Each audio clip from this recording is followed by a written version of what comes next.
Company कोणकोणत्या मार्गाने प्रचलित मार्गाने भांडवल गोळा करते, त्याच्यामध्ये मालकीचं भांडवल आणि कर्जाऊ भांडवल या गोष्टी येत आहेत. ते तुम्हाला 24 मार्काला लिहायचं आहे आणि विथ विकल्प तुम्हाला दिलेले 35 मार्क. म्हणजे याच्यावरती सुद्धा मोठा प्रश्न येणार आहे. आपल्याला फक्त मोठ्या प्रश्नाची काळजी घ्यायची, कारण त्याचं इम्प्रेशन व्यवस्थित व्हायला पाहिजे, त्याची मांडणी व्यवस्थित व्हायला पाहिजे आणि तिथून आपल्याला 8 पैकी 8 मार्क्स घ्यायचे आहेत. नेक्स्ट घटक जो आहे हा कौशल्यावरती आधारित आहे, ज्ञानावरती आधारित आहे. याच्यामध्ये फक्त आणि फक्त पत्रव्यवहार आपल्याला अभ्यासायचे.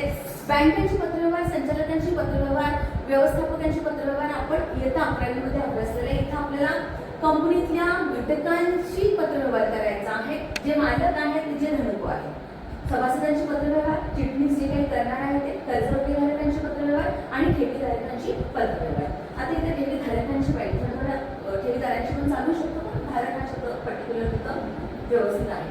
आता इथं जेव्हा तुम्ही पत्र लिहिणार आहात तेव्हा तुम्हाला या तिन्ही टॉपिकवरची एक एक पत्र अभ्यासाला येणार आणि या तिन्ही टॉपिक मध्ये तुम्हाला 2 पत्र कंपल्सरी लिहायचे 10 मार्काला. ठीक आहे. आता याचं जर वेटेज बघितलं तर तुमच्या लक्षात येईल की 13 मार्काचं वेटेज आहे, मग 3 मार्काचं काय असणार. ऑफकोर्स तुम्हाला लगेच कळायला पाहिजे, जर मला 10 मार्काची पत्र लिहायची असतील 5 आणि 5ची, तर मला 3 मार्काचं मेबी ऑब्जेक्टिव्ह असेल किंवा एखादी संज्ञा सुद्धा विचारली जाऊ शकेल. आता त्याच्यानंतर चौथा घटक आहे ना, हा एकटाच आहे आणि भागपेढी पद्धती आहे आणि तो आपल्याला 7 मार्काला आहे, डिपॉझिटरी सिस्टीम ज्याला आपण म्हटलेलं आहे. आता खरं तर हा टॉपिक आपल्याला खूप मोठा आहे, पुस्तकामध्ये खूप मोठा आहे, पण याच्यावरती वेटेज मात्र थोडं दिलेले. का बरं मोठा दिलेला आहे? कारण आता जर बघितलं शेअर मार्केट, तर शेअर मार्केटचं सगळं बहुतांशी अभ्यास, शेअर मार्केट कशा पद्धतीनं चालतं ऑनलाईन सिस्टीमद्वारे, ते सगळं याच्यात अभ्यासाला मिळतात. खरं तर ह्या टॉपिकचं वेटेज व्यवस्थित द्यायला पाहिजे होतं, वाढवून द्यायला पाहिजे होतं. तरी पण आपल्याला 7 मार्कासाठी दिले. मग आपण आता तेवढ्याचा विचार करायचा, आपल्याला काय करायचे, मार्क्स अचीव करायचे आहे. नेक्स्ट हे घटक आहे लाभांश आणि व्याजाचं वाटप आहे. तो सुद्धा एकाच टॉपिक 10 नंबरचा आहे. त्याच्यामध्ये वेटेज आहे 9 आणि विकल्प असेल 13. ठीक आहे. म्हणजे याच्यावरती जे प्रश्न येणार आहे ते 9 मार्काचे आपल्याला कंपल्सरी लिहायचे. शेवटचं घटक आहे त्याच्यामध्ये 2 टॉपिक इन्क्लूड आहेत, वित्तीय बाजार आणि भाग बाजार म्हणून दिलेला आहे. वित्तीय बाजार असं हेडिंग खाली ते 2 टॉपिक आहेत आणि 10 मार्कांचं तुम्हाला याच्यावरती कंपल्सरी लिहायचे. तुम्ही ऑप्शन 14 क्वेश्चन तुम्हाला पेपरमध्ये मिळणार आहे. आता याच्यामध्ये एक लक्षात आलं का बघा तुम्हाला, की एवढे सगळे टॉपिक आहेत हे तर कौशल्यावर आधारित आहेत. इथं 5-5 मार्कांचंच विचारणार आहे. याच्यावरती तर ब्रॉड क्वेश्चन मला येणारच नाहीये. मग ब्रॉड क्वेश्चन मला कशावरती येणार आहे, तर ऑफकोर्स मला पहिल्या आणि दुसऱ्या घटकावरती येणार आहे. मग पहिल्या आणि दुसऱ्या घटकामध्ये एकूण टॉपिक किती आहेत, तर एकूण टॉपिक इथं 2 आणि खाली 3 आहेत, म्हणजे 5 आहेत. परंतु 5 मधला शेवटचा जो टॉपिक आहे ना, याच्यावरती ब्रॉड क्वेश्चन बिलकुल येत नाही. म्हणजे तुम्हाला ब्रॉड क्वेश्चनसाठी आता टॉपिक कुठले कुठले तयार करायचे आहेत, पहिला, दुसरा, तिसरा आणि चौथा. तुमचा 8 मार्कांचा अभ्यास तिथं संपलेला आहे. याच्यानंतर जो तुम्ही अभ्यास करणार आहे तो फक्त आणि फक्त 4 मार्कांचे क्वेश्चन्स, 3 मार्कांच्या घटना, 2 मार्कांच्या संज्ञा आणि ऑब्जेक्टिव्ह याचाच अभ्यास तुम्हाला करायचा आहे. जर एसपी विषय अवघड आहे, कायदेशीर पूर्ण तो बॉन्ड असा विषय आहे, परंतु पेपर जर नेचर बघितलं तर अतिशय छान नेचर काढलेला आहे. तुम्हाला इथे जर कळलं पहिल्या 4 मध्ये मला 4 मोठे प्रश्न मिळणार आहेत, उत्तम टॉपिक मला तयार करायचे आहेत आणि बाकी सगळे टॉपिक आहेत हे 5 मार्काचे सोडले, तर बाकी जेवढं काही राहते ते मला फक्त 4 मार्कालाच तयार करायचे. मी तो फरक असेल, थोडक्यात उत्तरे द्या असेल किंवा मग सगळं असेल. ठीक आहे. आता त्याच्यानंतर प्रश्नपत्रिकेमध्ये नेचर जे असणार आहे आपण पुढे प्रमाणे बघूया. मोठा प्रश्न तुम्हाला 8 मार्काला मिळतो, त्याला दीर्घोत्तरी म्हणायचं आहे. छोटे प्रश्न तुम्हाला 20 मार्काला मिळतात, त्याला सगळे वस्तुनिष्ठ प्रश्न म्हणायचे आहेत. आणि जे राहतं 2 मार्कांपासून ते जवळजवळ आपल्याला 5 मार्कापर्यंत ते सगळं 52 मार्कामध्ये जाणार, त्याला काय म्हणायचं आहे, लघुत्तरी म्हणायचं आहे. ठीक आहे. आता हे प्रश्नांचे प्रकार आहेत, त्याच्यावर मी काही बोलत नाही, तुमचा अभ्यास मी महिना असणार आता तुम्ही प्रश्नपत्रिका सोडवलेल्या. आता जर आपण घटक क्रमांक 1 कडे संस्थात्मक वित्त स्रोताकडे जाऊया. आता या घटकामध्ये 2 जे टॉपिक दिलेले आहेत त्याच्यामध्ये संस्थात्मक वित्त व्यवस्थापनाची ओळख आणि संस्थात्मक वित्त व्यवस्थेचे स्रोत. आणि तो फॉन्ट हलतोय, त्याच्यावर क्लिक केल्यानंतर नाही नको काय पण फॉन्ट हललाय सगळा.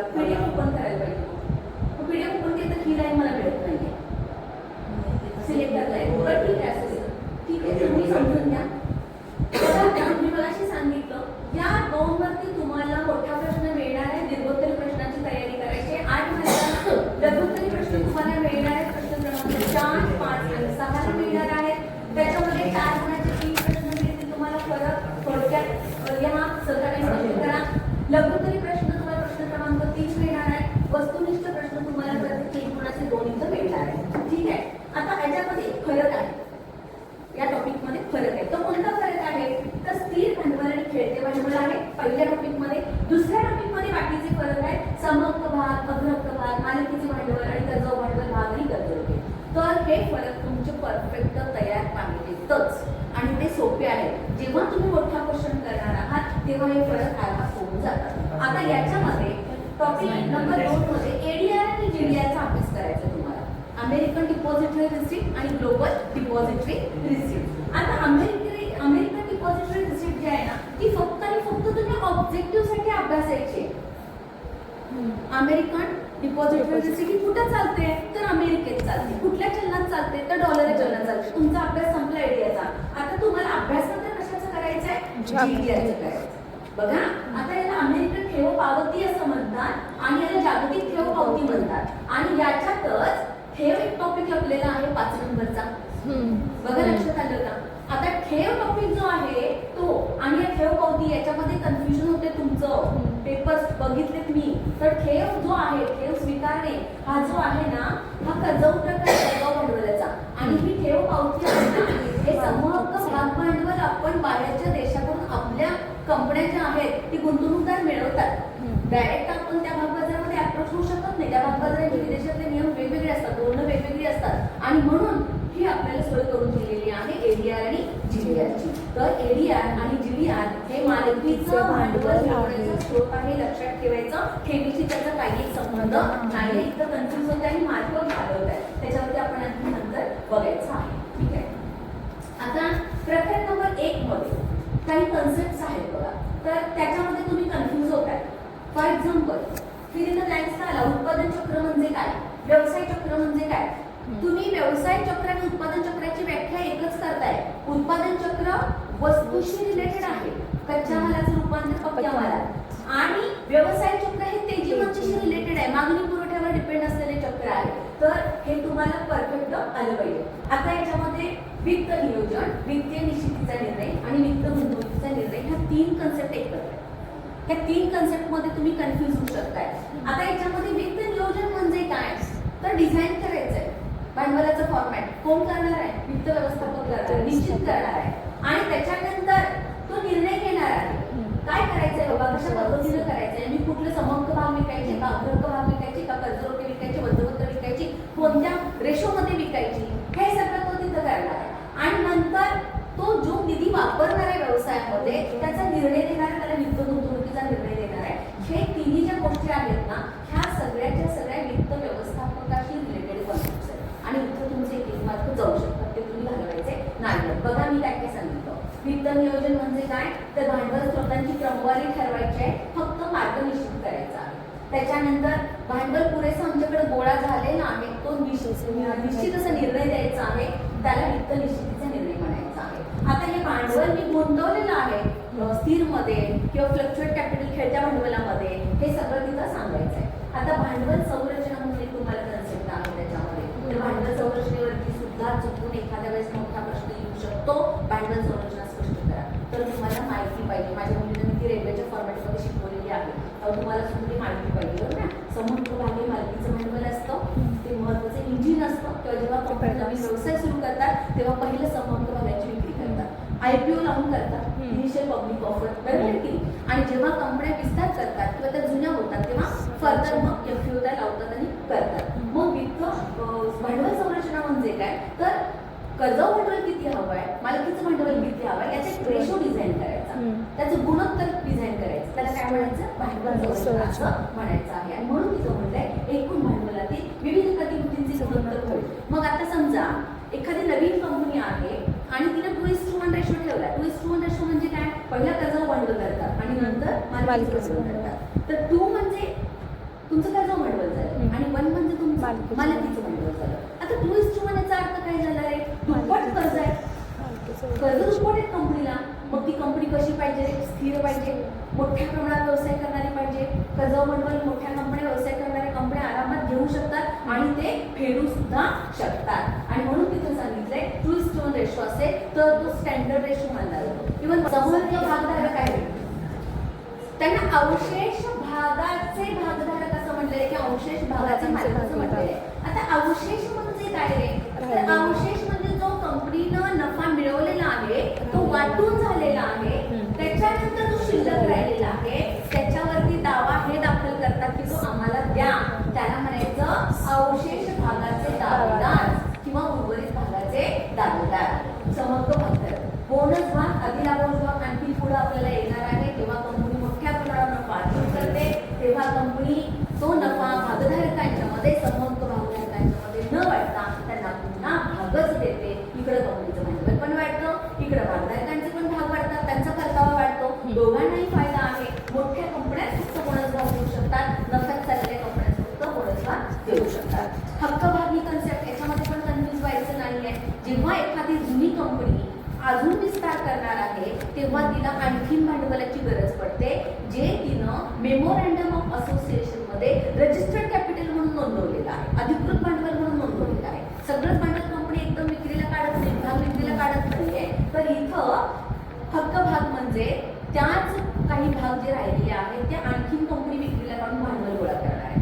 मग आतापर्यंत तुम्ही प्रॉफिट मध्ये आहात ते कुणामुळे आहात? भागधारकांच्या मुळे आहात, समजा भागधारकांच्या मुळे आहात, जोखमीचे भागधारक आहेत ते. मग कंपनी पहिल्यांदा त्यांना विचारते, प्रथम प्राधान्य देते की तुम्ही हे भाग घेणार का, तुम्हाला हक्क आहे पहिला, तुम्ही हे भाग घेणार का, म्हणजे हे काय आहे, समहक्क भागच आहे आणि ते त्यांना समहक्क भागाच्या प्रमाणात कंपनी वाटणार आहे. कारण जसे भांडणं होतात मग कंपनीमध्ये तुम्हाला आम्ही त्या रेशोमध्ये देतो.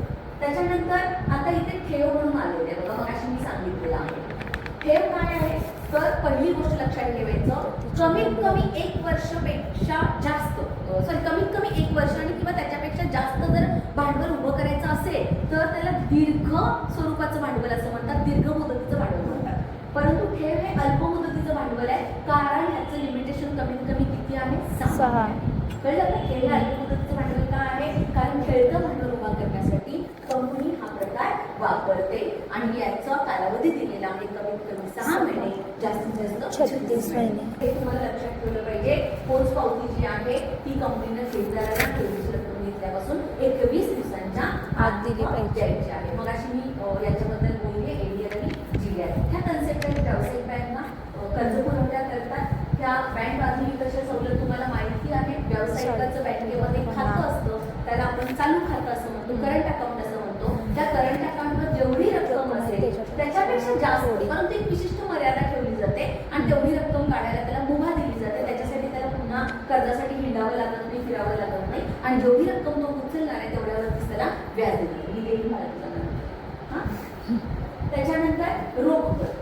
आता रोख पत आणि रोकड कर्ज हे सेमच आहे बघा, या दोन्हीमध्ये पण तारण ठेवावं लागतं कंपनीला, मालमत्ता. आणि मग त्याच्यानंतर जे काही कर्ज मिळणार आहे त्याच्यावरती व्याज भरावं लागतं. व्यापारी कर्ज म्हणजे काय इथं सांगितलेलं आहे, तर उधारीवर दिलेली एका व्यापाऱ्याने दुसऱ्या व्यापाऱ्याला सवलत. आणि म्हणून ते वाक्य घातले बघा, उधारी हा व्यवसायाचा आत्मा आहे, त्याशिवाय व्यवसाय सुरू राहणार नाही. बंधपत्र एक त्याच्यामध्ये आहे. आपण जर ती कर्जाची जर रेल्वे बघितलं तर आपल्याला शेवटी बंधपत्र पण मिळतात. तर बंधपत्र ह्याच्यामध्ये सुद्धा काय करते, कंपनी कर्ज भरण्यासाठीच बंधपत्र मिळते.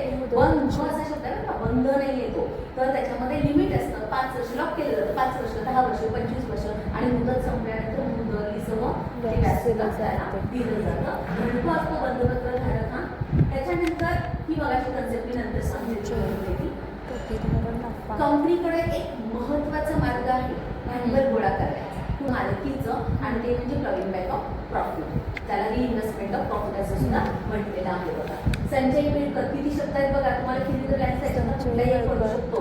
स्ववित्त तोडा, स्वयंवित्त उभारणी, प्रतिधारण नफा, नफ्याची पुनर्गुंतवणूक, नफ्याचे भांडवलीकरण, बोनस भाग भांडवल आणि काही शब्द लिहिलेले आहेत. तर हा वित्त पुरवठ्याचा अंतर्गत स्रोत आहे.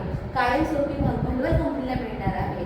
कंपनीचं भागभांडवल समहक्क भागातलं भांडवल वाढणार आहे आणि त्यामुळं कंपनीला आणखी व्यवसायाचा विस्तार करता येणार आहे आणि जुने समहक्क भागधारक सुद्धा खुश होणार आहेत, कारण त्यांना कंपनीमध्ये भाग आणखी मिळणार आहे, त्यांचा परतावा सुद्धा वाढणार आहे. तर मोठ्या ज्या कंपन्या आहेत, नफा मिळवणाऱ्या कंपन्या आहेत, ते अशा पद्धतीनं पैसे मिळतात. नेक्स्ट घटक आहे भांडवल उभारणी. त्याच्यामध्ये 3 टॉपिक आहेत.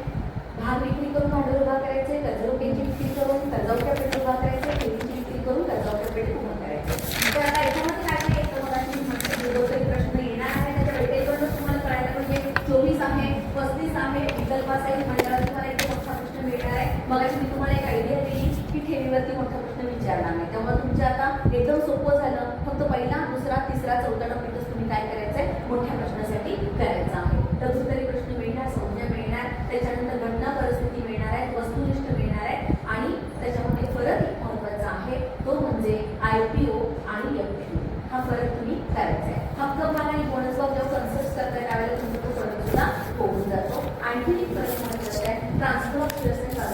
भागांचे असतात संक्रमण. संक्रमण हे फरक फक्त तुम्हाला 3 मधील प्रकरण 3 मध्ये आहेत आणि यातला एक तरी 100% येतो. त्यामुळे फरक तुम्हाला केलेच पाहिजे. आता ब्रॉड क्वेश्चन कुठले कुठले महत्वाचे आहेत बघा बरं. भागवाटपाची कार्यपद्धती स्पष्ट करा. भागवाटपाच्या तरतुदी सांगा. भागभांडवलाचं वर्गीकरण भांडवल संरचना एखादं विचारू शकतील. कर्जरोखे विक्रीच्या तरतुदी त्या मात्र 14च्या लिहायच्या नाहीत, 13च्याच लिहायच्या. लक्षात ठेवा. 14कडे बघू पण नका, खुली मारून टाका पुस्तकात. कंपनी कायदा 2013च्याच तरतुदी तुम्ही करायचे आणि त्याच लिहायचे. कार्यपद्धती सुद्धा द्यायचे आहे आणि परिपत्रक जाहिरातीतील तपशील तुम्हाला एक शॉर्ट क्वेश्चन म्हणून सुद्धा येऊ शकतो आणि हा सुद्धा तुम्ही जे ते ओनली फॉर रीडिंगसाठी टाका. त्याच्यावर फारसं काय आता पण विचारलेलं नाहीये, पण ते राहून जायला नको म्हणून मी त्याच्यामध्ये घेतलेलं आहे. आता त्याच्याकडे प्रकरण 3 मध्ये भागांची सार्वजनिक भाग विक्री असं म्हणले. सार्वजनिक याचा अर्थच आहे जनतेला विक्री. सार्वजनिक याचा अर्थ काय आहे? जनतेला भागांची विक्री करणं. मग जनतेला अप्रोच होण्यासाठी मला एक डॉक्युमेंट द्यायला पाहिजे, ते म्हणजे माहितीपत्र. म्हणजे माहितीपत्रक प्रसिद्ध करून जेव्हा भागांची विक्री केली जाणार आहे तेव्हा त्याला काय म्हणायचं आहे? सार्वजनिक भाग विक्री असं म्हणायचं आहे. आयपीओ आणि एफपीओ ज्या कंपन्या नवीन आहेत, ज्यांची भागबाजारात नोंदणी केलेली नाही आहे, म्हणजे त्या सूचीबद्ध नाही आहेत, म्हणजे त्या असूचीबद्ध आहेत, अशा कंपन्या प्रथमच जनतेला भाग विकतात तेव्हा त्याला काय म्हणायचं? आयपीओ म्हणतात. आता आयपीओ मध्ये एक प्रकार आपण बघितलेला आहे,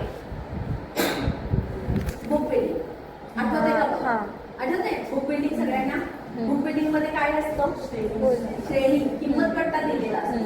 गुंतवणूकदारांनाच एक तिथं ऑप्शन दिलेला असतो की आम्ही अशी अशी श्रेणी देतोय इथून ते इथपर्यंत आणि या श्रेणी पट्ट्यातली किंमत आणि भागांची संख्या तुम्ही डिझाईन करा. मग त्याचा एक ग्राफ कंपनी तयार करते, कुठल्या किती भागांना कुठं जास्त किंमत लागलेली आहे त्याच्यावर. एक खालची प्राइस असते आणि एक वरची प्राइस असते, ज्याला आपण लोअर प्राइस आणि कॅप प्राइस म्हणतो. बरोबर आहे. आणि त्या टप्प्यामध्ये मग ते किमती डिझाईन होत जातात आणि मग कंपनी ठरवते की या या किमतीला आपण भाग तिथं विकायचे. एफपीओ म्हणजे काय? तर एफपीओ मध्ये डायरेक्ट कंपनी भाग विकणार नाहीये गुंतवणूकदारांना. आयपीओ मध्ये डायरेक्ट कंपनी गुंतवणूकदारांना अप्रोच होणार आहे. एफपीओ मध्ये आता भाग खरेदी केलेले आहेत गुंतवणूकदारांनी, ते भागधारक झालेले आहेत आणि मग असे भागधारक भाग बाजारामध्ये किंवा मग इतर भागधारकांना किंवा इतर आपल्या मित्रांना लोकांना भाग विकू शकतात. हा फरक तुम्ही छान पद्धतीनं करायचा आहे. बुक बिल्डिंग पद्धतीची बोली जी असते ती 5 दिवसांसाठी 5 दिवसांसाठी येतो. इथे मी आता तुम्हाला सांगितलं श्रेणीपट्टा कशा तयार करते, काय करते. आता त्याच्यामध्ये पुन्हा काही कन्सेप्ट दिलेले आहेत बघा. खाजगीरित्या भागांची विक्री. तुम्हाला माहिती आहे खाजगीरित्या भागांची विक्री म्हणजे काय? तर जनतेला भाग विक्री करता येणार नाही. तुम्हाला खाजगीरित्या भागांची विक्री म्हणजे तुमच्या संचालकांना आणि कुणाला करायची आहे? तुमच्या असलेल्या सभासदांना वगैरे करायची आहे. आता कर्मचारी भाग विकल्प योजना तिथं दिलेली आहे. कर्मचारी भाग विकल्प योजना आणि कर्मचारी भाग खरेदी योजनेमध्ये 2च फरक आहे. एकच फरक आहे बघा त्याच्यामध्ये. कर्मचारी भाग विकल्पामध्ये यांना विकल्प दिला जातो, म्हणजे तुम्ही ठरवा तुम्हाला भविष्यामध्ये भाग हवे आहेत का आताच्या किमतीला. मग ते परमनंट तुमचे कर्मचारी असतील, संचालक असतील, व्यवस्थापक असतील तर त्यांना तो विकल्प तिथं दिला जातो. आणि इथं मात्र काय केलं जातं? कर्मचाऱ्यांना ती संधी दिली जाते की तुमच्या पगारातून आम्ही कट करतो आणि तुम्ही भाग खरेदी करा. ठीक आहे. हा ग्राउंड बेसवरती कर्मचारी भाग खरेदी योजना हा प्रकार चालतो. हा थोडासा तुमचा मिडल मॅनेजमेंटमध्ये प्रकार चालतो. तुम्ही आता मध्ये मॅडमने तुम्हाला सांगितलं असेल व्यवस्थापन 3 स्तरात चालतो, बरोबर आहे की? तर मध्यम व्यवस्थापनामध्ये कर्मचारी भाग विकल्प योजना राबवली जाते आणि 3ऱ्या पट्ट्यामध्ये म्हणजे ज्याला निम्न स्तर म्हणतो तिथं कर्मचारी भाग खरेदी योजना मोठ्या प्रमाणात राबवली जाते. असं एक सामान्य भाग सुद्धा तेच आहे जे खरोखर घाम गाळणारे कर्मचारी आहेत म्हणजे पुन्हा निम्न स्तराकडे तिथं ही योजना राबवली जाते. आता किमान अभिदान म्हणजे काय? आता इथं थोडंसं लक्ष द्या किमान अभिदान म्हणजे काय. कारण तुम्ही 11वी मध्ये शिकला असाल बघा. जेव्हा एखादा व्यवसाय सुरू करायचा असतो तेव्हा तुम्हाला काय करावं लागतं रे? कमेन्समेंट ऑफ बिझनेस सर्टिफिकेट मिळवावं लागतं. तर किमान अभिदानाची रक्कम ही विक्रीस काढलेल्या भांडवलाची 90% इतकी असावी. हे लक्षात ठेवा. फक्त घेऊन ठेवायचं नंतर आणि बोलणार आहे. त्याच्यात पुढे संपूर्ण एक वाक्य कर्जरोख्याच्या बाबतीत किमान अभिदान रक्कम ही विक्रीस काढलेल्या भांडवलाच्या 90% इतकी असावी असं म्हणलेलं आहे. म्हणजे काय? विक्रीस काढलेल्या भांडवलाच्या कंपनीची भांडवलाची संरचना जर बघितली तर ॲथॉराइज कॅपिटल जे असतं त्याच्यानंतर काय असतं रे? विक्रीस काढलेलं, विक्रीस न काढलेलं, मागणी केलेलं, मागणी न केलेलं, प्रत्यक्ष खरेदी केलेलं, प्रत्यक्ष न खरेदी केलेलं आणि नंतर रिझर्व्हवर टाकलेलं असतं. बरोबर आहे की नाही? तर त्याच्या 90% पाहिजे तर तुम्हाला इथं मिळणार आहे. याच्यामध्ये पुन्हा दोन स्थिती आहेत, भागांना मागणी कमी असते आणि भागांना मागणी जास्त असते. त्याला अंडर सबस्क्रिप्शन आणि ओव्हर सबस्क्रिप्शन असं म्हटलेलं आहे. भाग समन्वय भाग जप्ती याच्यावरचा फरक तुम्ही करायचा आहे. फरकाच्या रूपात तयार करा, फरक येणार नाहीये, पण तुम्ही फरकाच्या रूपात तयार केला तर ते कन्सेप्ट तुम्हाला चांगल्या पद्धतीनं समजतील. ऐच्छिक ऍक्शन आहे ही कायदेशीर ऍक्शन आहे. इथं स्वतःहून तो समर्पित करतो मला जमणार नाही म्हणून मात्र कंपनी काय करणार आहे, काढून देणार आहे. त्याला 3 वेळा वॉर्निंग नोटीस वगैरे पाठवली तर ते बघायचं आहे. आता त्याच्यानंतर कर्ज रोखे विक्री प्रकरण जे आहे ते बघा. त्याच्यामध्ये हे जे भांडवलाचा प्रकार आहे कर्ज रोख्यांचा तो समहक्क भाग आणि अग्रहक्क भाग हे मालकीचं भांडवल झाल्यानंतर जे कर्जाऊ भांडवलाचा प्रकार जो सुरू होतो तो कर्ज रोख्यांपासून होतो. म्हणजे त्याच्यानंतर मालकीच्या भांडवलानंतर कंपनी कर्जाऊ भांडवल जेव्हा गोळा करायला बघते तेव्हा पहिला विचार कशाचं करते, कर्ज रोख्यांचं करते. आणि म्हणून तिथं सांगितलेलं आहे कर्ज रोखे हे दीर्घ मुदतीचं भांडवल प्राप्त करून देतं कंपनीला कर्जाऊ स्वरूपात. जे कर्ज रोखे खरेदी करणार आहे ते कर्ज रोखे खरे कंपनीचे घटक आहे. परंतु असंच कंपनीला कर्ज रोख्यांची विक्री करता येत नाही. कंपनीला एक सर्टिफिकेट मिळवावं लागतं, तिची पत आहे किंवा ती लायबल आहे कर्ज रोखे विकण्यासाठी आणि त्यालाच आपण काय म्हणलेलं आहे, पत्र श्रेणी असं म्हटलेलं आहे. कंपनी जोखीम स्वीकारू शकते आणि कंपनी कर्ज रोख्याची विक्री करू शकते. म्हणून तिला 2 कंपन्यांकडून क्रिसिल कंपनी एक आहे आणि केअर कंपनी एक आहे, त्याच्याकडून श्रेण्या मिळवाव्या लागतात आणि या श्रेण्या A, AA, AAA देण्यात आलेल्या आहेत. तर ह्या श्रेण्या जेवढ्या चांगल्या आहेत तेवढं बिनधास्त ते कर्ज रोखेधारक कर्ज रोखे खरेदी करू शकतात. ठीक आहे. आणि आयोगी दवसर ज्या तुम्हाला विविध ब्लॅक्स वगैरे मिळतात परत संस्कृती घालून कर्ज रोखे विश्वस्त आणि ठेव विश्वस्त आणि जातो तुमचे इथंच मार्क जातात. स्कॉलर मुलींचे मार्क इथंच जातात, त्या वाचत नाही, त्यांना वाटतं येत आहे आणि बिनधास्त लिहून टाकतात. बरोबर आहे की? तर कर्जरोखे विश्वस्त काय करतात रे, एक प्रकारचा विश्वास देतात लोकांना की आम्ही मध्ये आहोत, तुम्ही या कंपनीचे कर्जरोखे खरेदी करा. पण केव्हा हे विश्वस्त नेमायचे आहे, तर जेव्हा कंपनी सार्वजनिक स्तरावरती भागांची विक्री केलेली आहे आणि ती सार्वजनिक कंपनी आहे आणि कर्जरोखे विक्री करताना सुद्धा तिने माहिती पत्रक सिद्ध केलेलं आहे, जसं भाग विक्री करताना केलेलं आहे आणि 500 पेक्षा जास्त लोकांना ती कर्जरोखे विकणार आहे किंवा खरेदी करा म्हणून आवाहन करणार आहे. अशा वेळेला कंपनीला कर्जरोखे विश्वस्त नेमायचे असतात. मग आता हे विश्वस्त कधी नेमायचे असतात, तर कर्जरोख्यांचे वाटप झाल्यापासून 60 दिवसांच्या आत नेमायचे असतात. मग कर्जरोखे विश्वस्त तरी काय करणार आहेत, कशासाठी काय म्हणून करणार आहेत, तर कंपनी जेव्हा सुरक्षित कर्जरोखे देणार आहे तेव्हा कंपनीच्या मालमत्तेवरती बोजा चढवला जाणार आहे. कंपनीची मालमत्ता तारण ठेवली जाणार आहे.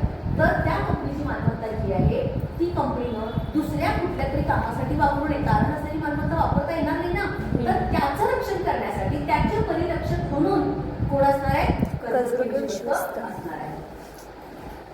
त्याच्यानंतर NCLT आहे. जरी कर्जरोखे विश्वस्त नेमून कंपनी फ्रॉड झाली किंवा कंपनीनं फ्रॉड केला, दिले नाहीत पैसे, तर मात्र नॅशनल कंपनी त्या तक्रार केली जाणार आहे. बघा आता इथं काय सांगितलं, मग अशी वाक्य लिहिलं होतं, कोण वाचले वाचले 90% विक्री साडल्या किमान अनुदानाची रक्कम विक्रीस काढलेल्या भांडवलाच्या 90% इतकी असावी. एक्झॅक्टली. विक्रीस काढलेल्या भांडवलाच्या कशासाठी, मला बिझनेस स्टार्ट करायचा आहे, मला बिझनेस स्टार्ट करायचं त्याचं सर्टिफिकेट मला मिळवायचं आहे नोंदणी अधिकाऱ्याकडून आणि म्हणून ती अट आहे विक्रीस काढलेल्या भांडवलाची. आता इथं काय अट आहे बघा, 100 कोटी रुपयांचे कर्जरोखे जर मला वाटप करायचे असतील तर विक्री किमतीच्या 75% इतके गोळा करावे लागते. तर मला कोण दोन्हीचा फरक सांगेल, तुम्ही स्कॉलरच्या आहात की नाही, तुमच्यासाठी मी जास्तीत जास्त पाणी 1.5 मिनिटं देते. 100 कोटी रुपयांचे कर्जरोखे वाटप करायचं असेल तर कंपनीस किमान अभिदानाची म्हणजे त्यांनी मत देणार, त्यांनी कोण कंपनीतला किमान 90% विक्रीस काढलेल्या भांडवला इतके 90% 75 इथं करायचे म्हणजे 75% होईल पाहिजे 75%. व्यवसाय प्रारंभ दाखला कोणाला मिळवायचा आहे, नवीन कंपनीला नवीन कंपनीला ना, बरोबर आहे की त्यांच्यातले मग 90% तुम्हाला अभियानाची अट लावलेली आहे व्यवसाय प्रारंभ करण्यासाठी. आता नवीन कंपनी कर्जरोखे नाही विकू शकत बाळांनो. नवीन कंपन्या काय विकतात, समहक्क भाग विकतात.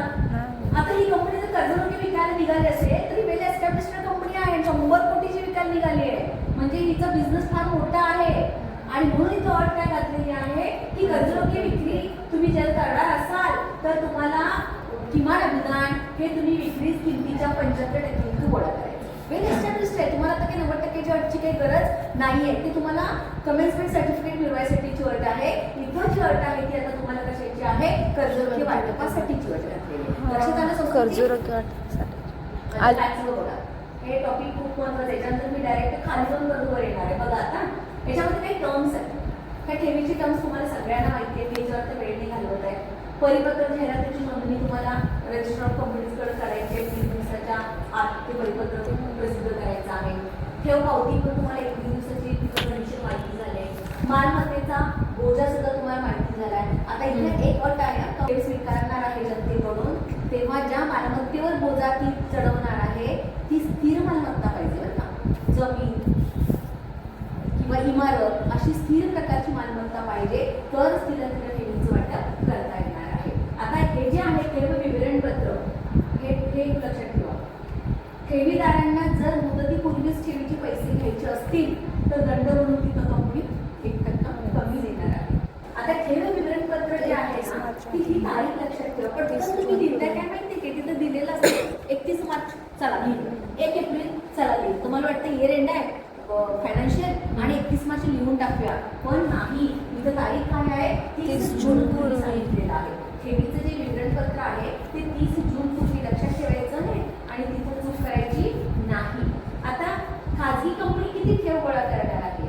खाजगी कंपनी किती ठेव गोळा करणार आहे? त्याच्यानंतर सरकारी कंपनी किती ठेव गोळा करणार आहे त्याच्यासाठी आता आपण जरा पुढे सार्वजनिक ठेव हा अल्पमुदतीच्या निधीसाठी उत्तम स्रोत आहे.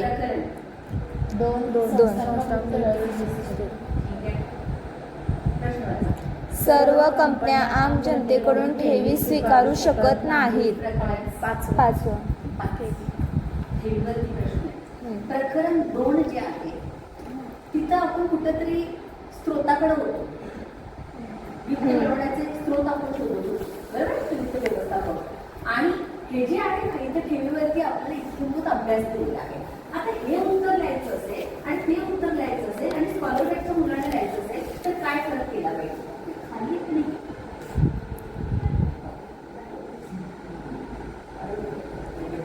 बघा. सार्वजनिक ठेव हा अल्पमुदतीच्या निधीसाठी उत्तम स्रोत आहे. जेव्हा केव्हा तुम्ही सहकारण लिहिता तेव्हा ते सहकारणाचं विधान 2 ते 3 वेळा वाचायचं. त्याच्यामध्ये 2 क्वेश्चन दडलेले असतात. एक क्वेश्चन असतो इंट्रोडक्टरी आणि दुसरा क्वेश्चन त्याच्यावरती फिरणार असतो. आता सार्वजनिक ठेव हा अल्पमुदतीच्या निधीसाठी उत्तम स्रोत आहे. त्याचे 2 प्रश्न तयार करायचे. काय काय करणार? सार्वजनिक ठेव म्हणजे काय आणि कसं आहे? दुसरं सार्वजनिक ठेव हा अल्पमुदतीच्या निधीसाठी उत्तम स्रोत कसा आहे हे स्पष्ट करा. मगच तुमचं सहकारण तयार होणार आहे. तुम्ही वाटतं त्या सिक्वेन्सनं लिहिला तर तुम्हाला मार्क पडत नाही. तुमच्या सहकारांमध्ये मार्क जातात.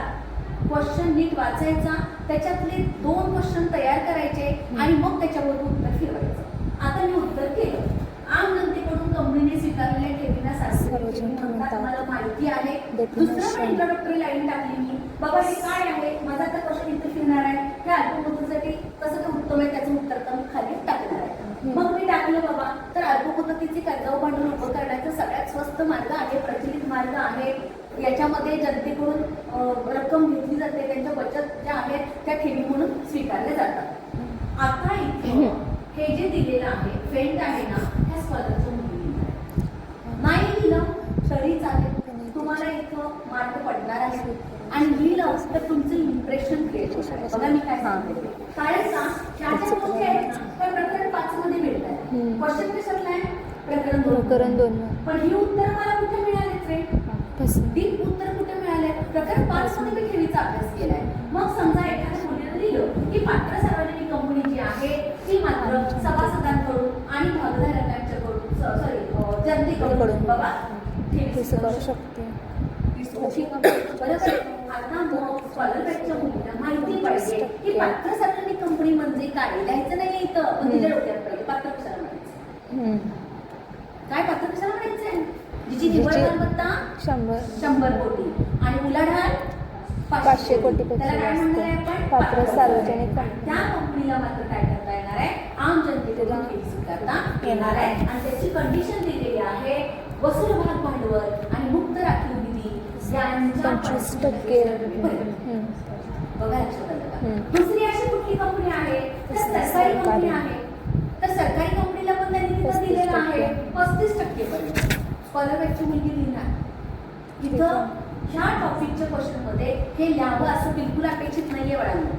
नाही लिहिलं तरी तुम्हाला मार्क पडणार, कारण त्या परीक्षकाला माहिती आहे हा प्रश्न कुठल्या टॉपिक मधला आहे, दोन आहे. तिथं उत्तर खेळात ते तेवढंच पाहिजे, जास्त नको आहे. पण तुम्ही डीप लिहायचंय कारण तुम्ही वेगळे आहात, ठीक आहे. आणि मग तुम्ही इथं मग ती कंडिशन झाला की 6 महिने 36 महिन्यासाठी जास्तीत जास्त कमाल 36 महिन्यासाठी ठेवी स्वीकारल्या जातात, खेळत्या भांडवलाची गरज पूर्ण होते. आणि मग एक्स्ट्राचं वाक्य परत स्कॉलरच्या मुली करू शकतील, कुठल्या कुणाकडून कंपन्या ह्या ठेवी स्वीकारू शकत नाही. खाजगी कंपन्या जनतेकडून स्वीकारू शकत नाही. पात्र आता टॉपिक नंबर 5 शी रिलेटेड हे उत्तर आहे. आता हे उत्तर आपल्याला कसं करायचं आहे बघा बरं. क्वेश्चन दोन वेळा वाचायचा. सर्व कंपन्या आम जनतेकडून ठेवी स्वीकारू शकत नाही. क्वेश्चन अवघड आहे. सर्व कंपन्या अवघड आहे. आता तुम्हाला इथं कंपन्या म्हणजे काही डिझाईन करायचं नाहीये. ठेवी म्हणजे काय ते पण लिहायचं नाहीये. आता इथे एकच क्वेश्चन फिरणार आहे, का बरं सगळ्या कंपन्या आम जनतेकडून ठेवी स्वीकारू शकत नाही? कारण तो क्वेश्चन कुठे गेला आहे, जरासा पुढे गेलेला आहे. लक्षात आलं का बघा. आणि मग तुम्ही इंट्रोडक्टरी लाईन डायरेक्ट ठेवी म्हणजे काय लिहायचं नाही, मगाशी नियुक्त नाही. ठेवी हे अल्पमुदतीचे कर्जाऊ भांडवल आहे, स्वस्त पर्याय आहे. तथापि सर्व कंपन्या आम जनतेकडून ठेवी स्वीकारू शकत नाहीत. सगळी वाक्य तुम्हाला पॉझिटिव्हली ट्रूथ दिलेली असतात. तुम्ही हे बरोबर आहे, हे चूक आहे, याच्याशी मी सहमत आहे, असं काही लिहायचं नाही. हे फक्त स्पष्ट करायचं आहे काय. खाजगी कंपनी आम जनतेकडून ठेवी स्वीकारू शकत नाही. आता नाही उत्तर आहे का, त्यामुळे नाही वरती फोकस ठेवायचंय तुम्ही. नाहीतर डायरेक्ट दुसरा पॅरेग्राफ झाला. पात्र सार्वजनिक कंपन्या ठेवी स्वीकारू शकतात, सरकारी कंपन्या ठेवी स्वीकारू शकतात. तुमचं फोकस कशावरती करायचं तुम्हाला? नाही वरती. काही प्रश्न काय विचारलेला आहे? नाही. आणि मग तुम्ही इथे लिहायचं बाबा स्वीकारू शकत नाही. मग त्या काय करतात? तर ते काय करणार आहे? जनतेकडून स्वीकारणार नाहीयेत, पण त्यांना पाहिजे भांडवल. बिन कर्जाऊ भांडवल त्यांचा पण एक सोर्स आहे तो हक्काचा. मग त्यांना सुद्धा ठेवी स्वीकारत येतात, किंवा 100% येतात मुक्त राखीव निधीच्या आणि वसूल भाग भांडवलाच्या. आणि मग त्यांना तिथे कंडिशन दिलेली आहे की तुम्ही तुमचे जे सभासद आहेत, संचालक आहेत, त्यांचे नातेवाईक आहेत, त्यांच्याकडून स्वीकारा. ठीक आहे. आता आणि कुणाकडून ठेवी स्वीकारू शकत नाही ते आधी यायचं. ओनली सार्वजनिक कंपन्या. हे कंसात नाही दिले तर चालेल. सार्वजनिक कंपनी आम जनतेकडून ठेवी स्वीकारू शकत नाही. ती सुद्धा तिच्या सभासदांकडून आणि संचालकांकडून स्वीकारू शकते. आता लक्ष द्या इकडं, सार्वजनिक फक्त सार्वजनिक, पात्र म्हटलेलं नाही. बरोबर आहे. म्हणजे जिची निव्वळ मालमत्ता 100 कोटीच्या आत आहे, जिची वार्षिक उलाढाल 500 कोटीच्या आत आहे, त्या दोन्हीपैकी एक कंडिशन ती ब्रेक करते, तिला आम्ही सार्वजनिक कंपनी. ठीक आहे. तर ती जी कंपनी आहे ती स्वीकारू शकणार नाही. ती कुणाकडून स्वीकारू शकणार आहे? तर फक्त संचालक. म्हणजे इथं नाही आहे ना, इथं माझं नाही आलंय, इथं माझं नाही. उत्तरामध्ये पहिल्यांदा मी त्यांचं एक्सप्लेनेशन केलंय, मग मला एक्स्ट्रा जे द्यायचं आहे ना ते मी इथं देतेय. पात्र सार्वजनिक कंपनी मात्र आम जनतेकडून ठेवी स्वीकारू शकते, मगाशी सांगितलेलं आहे. आणि सरकारी कंपनी सुद्धा आम जनतेकडून ठेवी स्वीकारू शकते. बघा फरक कळाला. मगाचा टॉपिक 2 होता, उत्तर मला लिमिटेड द्यायचं होतं. हे टॉपिक 5 वरती विचारलेला आहे. आणि इथला क्वेश्चन जो आहे तो थोडासा हार्ड आहे, त्या पद्धतीने मला तो त्याचं उत्तर डिझाईन करायचं आहे.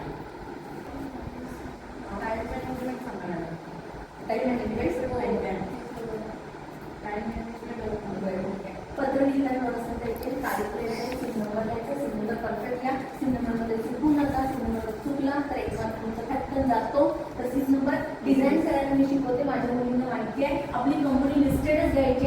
L5321 MS 2000 PLC 2346 पर्यंत जायचं. ठीक आहे. म्हणत तिथं मग तुम्ही तुमचे आकडे बदला. काही पण झालं तर 100 4 5 7 8 9 असं झालं. पण सुरू करताना 5 ते 1 आणि परत 1 ते 6 किंवा असं सुद्धा चालेल. हे बघा, L 1 2 3 4 5 इथं मग 6 5 4 3 2 1. लक्षात आलं ना? तसं सुद्धा चालेल, विसरू नका. शेवटी सहीचं कॉलम पाहिजे. प्रश्न विचार करा, भागांचा आहे की कर्जरोख्यांचा आहे का ठेवीचा आहे. कर्जरोख्यांचे विचारला तरी तिथे ठेवी घालताय किंवा भाग घालताय. बऱ्याच पत्रामध्ये गोंधळ करताय, तर तसं करू नका. नाव लिहायचं, सहीच्या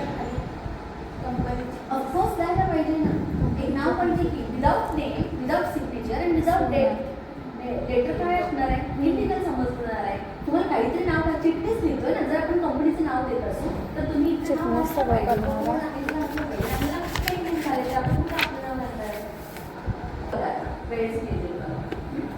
ऐंशी मध्येच पेपर आहे. पहिला क्वेश्चन आहे त्याच्यासाठी तुम्ही 20 मिनिटं द्यायची. दुसरा क्वेश्चन आहे संज्ञा. त्याच्यामध्ये तुम्हाला 4 संज्ञा लिहायच्या आहेत आणि त्याच्यासाठी तुम्हाला 20 मिनिटं द्यायची आहेत. याच्यामध्ये मी तुम्हाला एक माझं ओपिनियन देते. संज्ञा तुम्ही लिहित असतात तर ते 2-2 पॅरेग्राफमध्ये लिहा. एका पॅरेग्राफला 1 मार्क असा पण होऊ शकतो.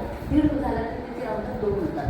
एखादी संज्ञा तुम्हाला नाही वाटली बरोबर तर अजून एखादी एक्स्ट्रा मारा, ती नंतर मारा, तिथं जात असतो. सगळ्या पेपर तुमच्या त्याच्यानंतर घटना परिस्थिती दिलेली आहे तर तुम्हाला घटनेसाठी 15 मिनिटं द्यायची आहेत. आता याच्यामध्ये लक्ष द्या, घटना लिहिताना तुम्हाला एकूण 2 घटना लिहायच्या आहेत. घटना नीट वाचायच्या लिहायच्या आहेत. आणि माझं इथंही पर्सनल ओपिनियन आहे, तिन्ही घटना आहे का काय झालं संस्कृती बनवा. पहिले 2 घटनेमध्ये छान, पहिले 3 पैकी 3, नंतर 1 मार्क मिळवलेला आहे. ओव्हर कॉन्फिडन्स असतो ना तुमच्याकडं, हुशार असता तुम्ही ना, पण असं मॅडम होय ना, हुशार जे असतात ना ते असं करतात आणि ढ असतात ना ते फेक मारतात आणि 3 पैकी 3 घेतात. म्हणून ती घटना एक्समध्ये तेव्हा तिथे 6 पडले आणि मग आपल्याशीच वाचायचे असं म्हणतात. बघा आता खरं स्पष्ट करा. फरकांचं सुद्धा गणित सांगते. फरक तुम्हाला जेव्हा स्पष्ट करायचे तेव्हा कमीत कमी 6-6 पॉईंट्स द्या. 4 पॉईंट्स पाहिजे एनफ आहे, पण तुम्ही 6-6 पॉईंट्स द्या आणि पेज सोडून द्या. तुम्हाला रिकामा वेळ मिळतो ना तेव्हा फरकाचे पॉईंट्स वाढवत चला. मे बी तुमच्या 8 होते, 10 होते, 12 होते, 15 होते. खाली प्रश्नाची थोडक्यात उत्तरे द्या. अवघड होत जातो प्रश्नपत्रिका तर तुम्हाला तिथे सुद्धा 20 मिनिटं द्यायचे, 10 मिनिटं एका प्रश्नाला द्यायचे. सहकार्य स्पष्ट करा. अवघड असतो प्रश्न म्हणून 25 मिनिटं द्यायचे, विचार करून द्यायचा आहे. त्याच्यानंतर खालील प्रश्न सोडवा. बेटर आहे, इथे सुद्धा वेळ लागतो. गडबड करायची नाही, व्यवस्थित आखायचं आहे, व्यवस्थित इम्प्रेशन करायचं आहे. खाडाखोड करायची नाही. झालीच समजा तर त्याच्यावरती खाट मारायची आहे का पेनना हातातल्या, बाकी काहीही करायचं नाही. एक खाट मारायची, व्हाईटनर वगैरे वापरायचा नाही, पुढे जायचं आहे. त्याच्यानंतर मोठा प्रश्न मिळेल तुम्हाला, त्याला 20 मिनिटं तुम्ही द्यायचे. तुमची 145 मिनिटं जातील. 5 मिनिटं जी आहेत ना ती तुम्हाला परत सगळं अवलोकन करायला मिळेल. आता ह्याच्यामध्ये अजूनही तुम्ही 2 सहकारण दिलेले आहेत ते फक्त बघा, कारण मला काळजी तुमच्या सहकाराची चांगली 2 मिनिटं स्थिर मंडळाच्या आवश्यकतेचे परिणाम करतात. सोपे सोपं सहकारण आहे, बरोबर आहे की तुम्ही मॅडम काय सोपं आहे. आता ह्याच्यामध्ये सुद्धा 2 प्रश्न लागले आहेत. सांगा बरं, स्थिर भांडवल म्हणजे काय आणि कोणते घटक परिणाम करतात.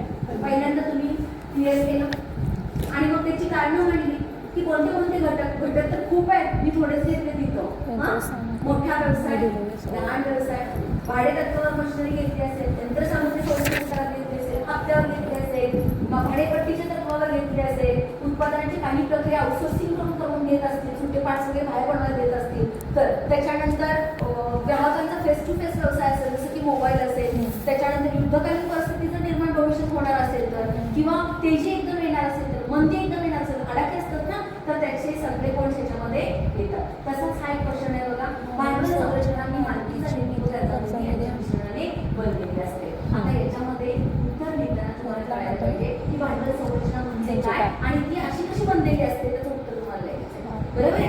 भांडवल संरचना म्हणजे काही ती व्याख्या पहिल्यांदा तुम्ही 1 किंवा 2 टाकायच्या आहे आणि मग एक्सप्लेनेशन द्यायचं. आलं लक्षात. हा प्रश्न बघा, डॅशच्या कंपनीने दिलेला परतावा योग्य पर्याय हवा. त्याच्यात महत्वाचं काय आहे, पूर्ण विधान लिहून. तुम्ही उत्तर लिहिता नुसती विधान द्यायचं आहे आणि विधान लिहून त्याला अंडरलाईन करायचं, त्या उत्तराला डबल अंडरलाईन करायचे. ठीक आहे, मी तर सिंगल केलेली आहे. त्याच्यानंतर